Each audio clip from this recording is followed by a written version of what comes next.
আসসালামু আলাইকুম রহমতুল্লাহ। একটা জিনিস দেখবেন, এই গাড়িটা দেখাও তো।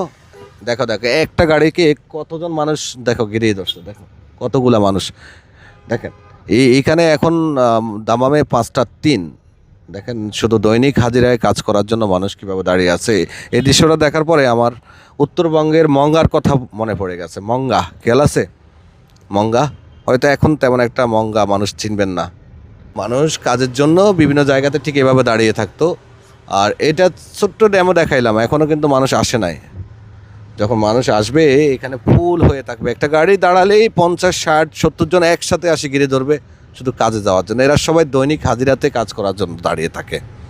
তো সৌদি আরবে কাজের সংকট সত্যি সত্যি আছে।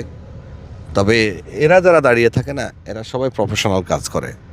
কেউ মোয়াল্লেম, কেউ ইলেকট্রিশিয়ান। এইখানে দোকানপাটগুলো হলো বিভিন্ন মেশিনারিজের দোকান, ভাড়া দেওয়ার দোকান। আর এখান থেকেই বিভিন্ন সৌদিয়ানরা জিনিসপত্র বাড়ার সাথে সাথে লোকও নিয়ে যায় হায়ার করে। আপনি তো দেখুন এখনও ভোর 5টা, হায়ের প্রবাস জীবন রে, খেয়াল করেন। যাই হোক, বাংলাদেশ থেকে যারা আসবেন পরিশ্রম করতে পারলে পয়সা কামানো সম্ভব। এখানে যারা দাঁড়িয়ে থাকে তারা সবাই কিন্তু পয়সা কামায়, কারণ তাদের পর্যাপ্ত পরিমাণ পরিশ্রম করার অভিজ্ঞতা আছে। ধন্যবাদ।